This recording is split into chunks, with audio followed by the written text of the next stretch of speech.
Ukraine has taken a hammering with one of the deadliest strikes of the war, but it's been hitting back with a new type of drone that appears to spew fire from the sky.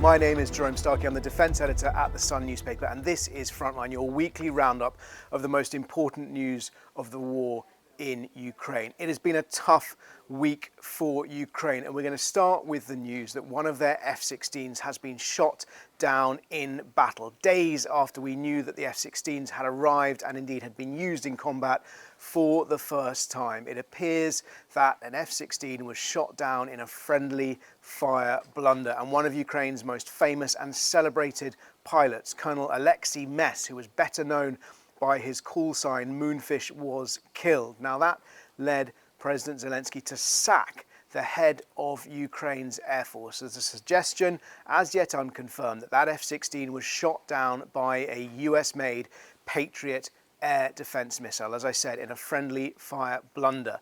Ukrainian officials said that Moonfish and his F-16 had intercepted 3 Russian cruise missiles. The jet was scrambled during one of those massive Russian missile bombardments at the beginning of the week before last. We understand Moonfish shot down 3, and he was then moving from that engagement to another location when the Air Force lost contact with his plane. There's no suggestion he had an opportunity or even attempted to eject, and he was buried with full military honours inside Ukraine. But a major blow, a blow to morale, and a reminder of just how complicated it is for Ukraine's armed forces to respond to these massive missile and drone bombardments which Russia has unleashed. Over the space of 48 hours, we saw 300 missiles and drones launched at Ukraine, a combination of Kalibr cruise missiles, Kinzhal hypersonics, and of course, the majority of those weapons being those one-way kamikaze attack drones. But just pause for a second and consider that Ukraine has to, often within seconds and minutes, identify what is coming from where they think it's going to, and which weapon, which air defense system they can best engage it with, and all at the same time trying to disaggregate what is friendly from what is hostile. And of course, when they've got aircraft, including their Sukhoi jets and now their F-16 jets in the sky, those jets are potentially at risk from their own air defences. The exact cause of that to be confirmed, but it appears to have been a tragic friendly fire blunder that cost Ukraine its first F-16. Also this week, a devastating strike on a military communications institute in Poltava, where at least 54 people have been killed and almost 300 injured. The death toll and the number of injured has just risen steadily over the last few days as rescuers have worked through the rubble of that devastated building. And President Zelensky saying in the last few hours that the missiles that struck that institute were airborne for just 3 minutes. Again, a reminder of how difficult it is for Ukraine to defend itself from these Russian missile strikes.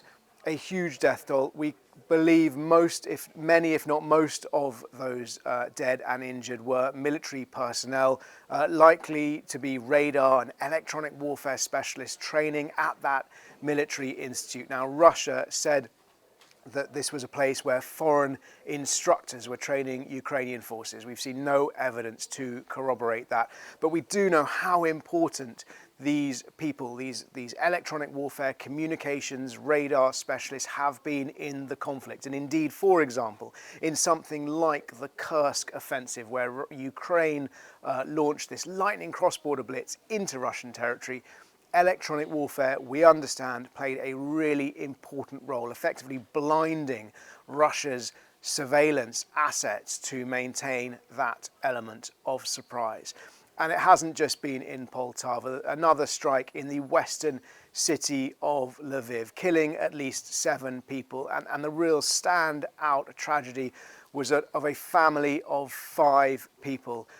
Just one man, the husband, the father, survived. His wife and his 3 daughters, aged 7, 18 and 21, were all killed in that strike.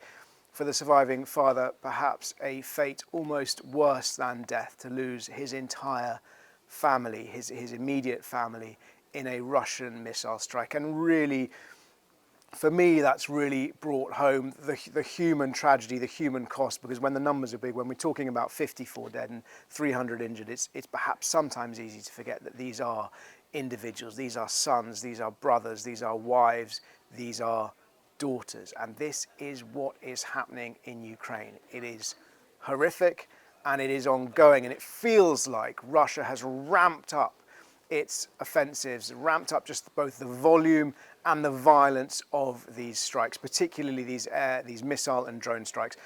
The fighting across the front line continues, and in fact Russia has also ramped up its strikes there as well, particularly the ferocity of the attacks in the eastern Donbass. We've seen suggestions of armoured assaults around Konstantinivka. The Institute for the Study of War said there's been a surge in attacks around Volkhedar.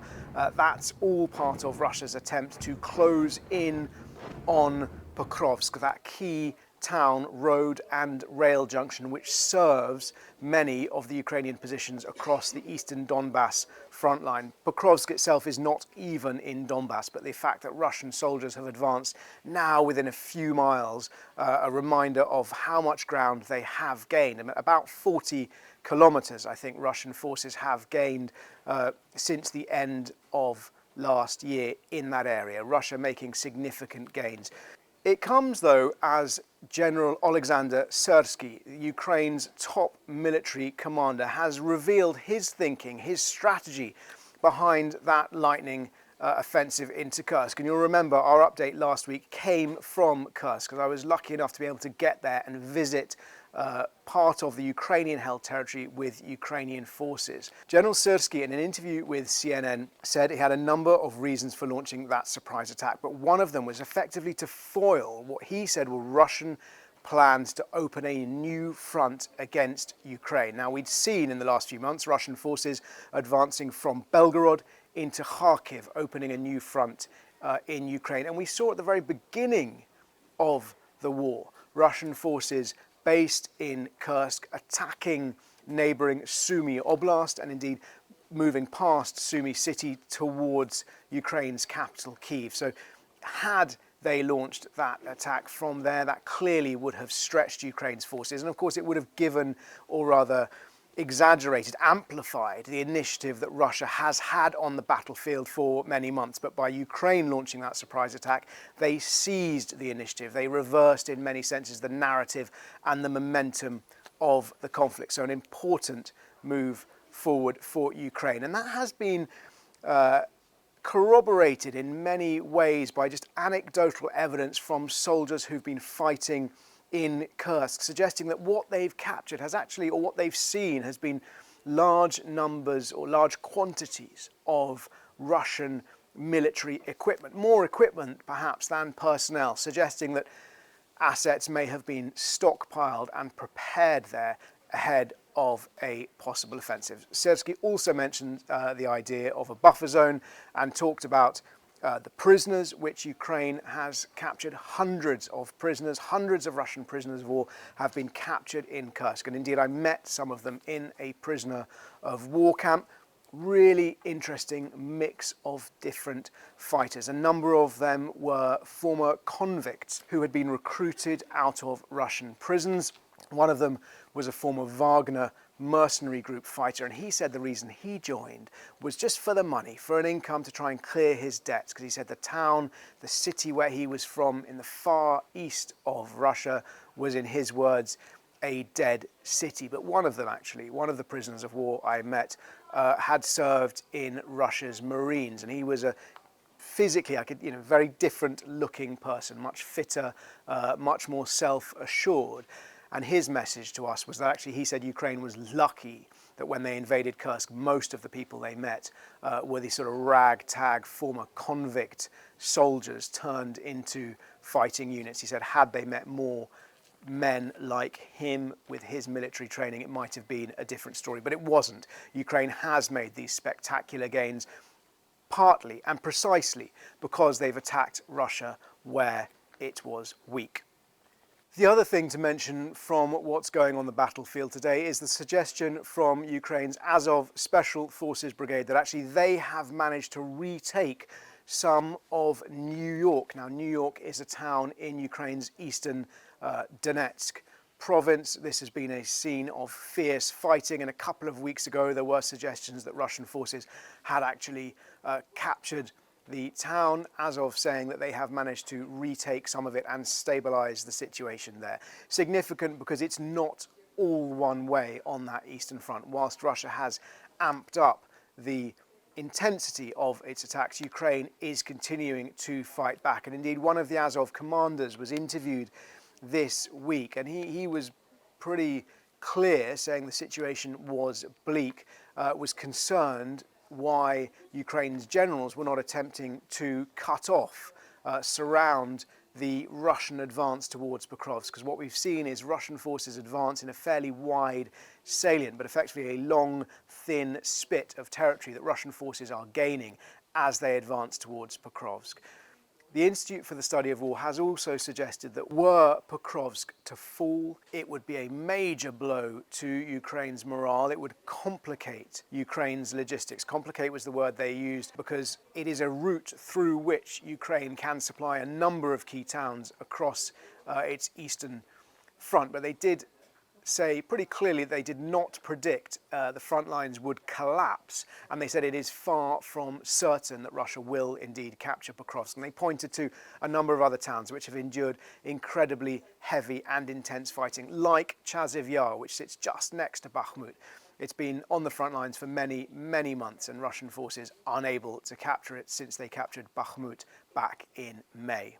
And finally today, let's talk about these Dragon drones. These appear to be a new type of weapon, which we think both sides are probably using, but certainly the Ukrainians are, which drop thermite, an incredibly high temperature incendiary fuel over Russian positions. Now, what we've seen is this astonishing footage of effectively fire being dropped from the sky over tree lines which we understand are concealing Russian trenches and bunkers. And then in the aftermath of those attacks, we can see sort of fires continuing to burn in those territories. Now, thermite is essentially a combination of metals, often iron oxide, which is rust and aluminium. It burns at about 2,500 degrees centigrade, and partly because of that, it ignites fires. It's unclear just now how effective these weapons are being, but the power of them, at the very least, will be in some ways a propaganda victory, just because the sort of fear they're likely to instill on soldiers on both sides, because the footage is just so terrifying. The idea of being beneath one of these drones dropping this incredibly hot fire over positions would likely chill the hearts of the soldiers involved in those sorts of conflicts. And finally, today's story, just because Ukraine's allies are meeting, one of these regular meetings in terms of the military aid they send to Ukraine, it's worth noting America has said it's expecting to sign off another $250 million worth of military aid. The United Kingdom has pledged £162 million worth of missiles, lightweight medium-role missiles for Ukraine's air defence. But this hasn't changed the ongoing and urgent demands from President Zelensky, his lieutenants and his generals, all saying Ukraine still needs permission to use its most advanced and sophisticated weapons to hit targets on Russian soil. Crucially, to hit those air bases that are being used to launch these devastating airstrikes across Ukraine, which is where we started this update. As ever, if you have any questions, please do ask them in the comments below, and I'll do my best to answer as many as I can next week. And if I can't do that, I will get in the comments and try and answer them there as well. Question number one, why didn't you stop it? Somebody said, the question I fear later down the line is when a child asks, why didn't you stop it? It's a really good question, and it has that kind of haunting resonance that if this conflict escalates into World War III, why didn't the world stop it before it got there? So I'll answer that part two in a way first. stopping this conflict from escalating into World War III is exactly the reason that many of Ukraine's allies are perhaps showing the reticence to allow certain weapons to be used in certain ways, which is so maddening for the Ukrainians who are trying to defend their country. And that question for the Ukrainians, why didn't you stop it? Well, Ukraine is fighting for its survival, and at most points throughout this conflict, had Ukraine stopped fighting, it would have been not just defeated, but subsumed by Russia. It would have ceased to exist as an independent country. So Ukraine is fighting for its independence and for its survival. And the West is supporting that effort because they see this attack by Russia as not just an attack on Ukraine, but an attack on the Western Euro-Atlantic security architecture, the mechanisms that over many, many decades since the end of the Second World War have effectively helped to avoid World War III. So as counterintuitive as it might sound, they would argue that they are fighting not just for survival in Ukraine, but for an enduring peace afterwards. Question number 2, with Russia's huge losses, both in terms of men and material, surely its stockpiles are wearing down. When is that going to take a toll? When are we going to see the effects of that on the battlefield? In some ways, we've seen the effect of that because we've seen Russia bringing out older and older equipment. We've seen Russia recruiting from prisons and relying on groups, early on in the conflict, like the Wagner mercenaries. But fundamentally, what we haven't seen is this stop Russia's ability to keep throwing men and material into the meat grinders. This hasn't stopped Russia's ability to just blast its way forward, paying a huge price in men and material. It's the sort of thing where we're unlikely to really see it have an impact on the battlefield until the point that perhaps, the tension snaps, the military breaks, and we'll only know that right at the very last minute. What we have seen in terms of the high-tech, sophisticated weapons is that often missiles being fired at Ukraine are just a few weeks, few months old, and that shows that they're coming off the production lines, they're going straight to the front lines and they're being used, and that suggests that the stockpiles of those weapons are running very low. But in parallel to that, we've seen Russia seeking new sources of weapons, the ammunition shells and indeed rockets from places like North Korea and the drones from Iran. So unfortunately for Ukraine, those losses are yet, whilst hugely significant, yet to make a difference on Russia's ability to wage this war. Question number 3 was really asking us to do something more in depth on the gas flows, and I think we will try and take that up at a later date. But it's just a reminder that Russia continues to make millions or billions, in fact, around $4.5 billion a year from its gas exports, which travel through Ukraine. Now, this is based on pre-existing contracts. Russia pipes gas through Ukraine into Europe. Now, at the start of the war, Ukraine claimed force majeure and shut off one of those transit routes, but the second transit route is still open, and that goes through Sudzha, that town, that area on the border between Sumy and Russia's Kursk Oblast. Ukraine has said they will shut it off when the contract expires at the end of this year, and they will not renew it. But it's a kind of mind-boggling fact that despite the conflict, despite the carnage, gas is still flowing through these pipelines from Russia to Europe via Ukraine. And Ukraine is allowing that to happen in many ways because Ukraine's European allies need that gas. Since the start of the war, Norway has overtaken Russia as the largest pipeline supplier of gas to Europe, and that's because Europe has tried to wean itself off Russian gas, but it hasn't been able to do it completely. And finally, the final question today, who flies the F-16s? Are they Ukrainian pilots? We've touched on this already with the tragic news about the death of Moonfish Colonel Alexei Mez. Yes, in Ukraine, the pilots flying the F-16s are Ukrainian. They travel outside Ukraine to train, to convert onto these aircraft. They've come back to Ukraine to fly them.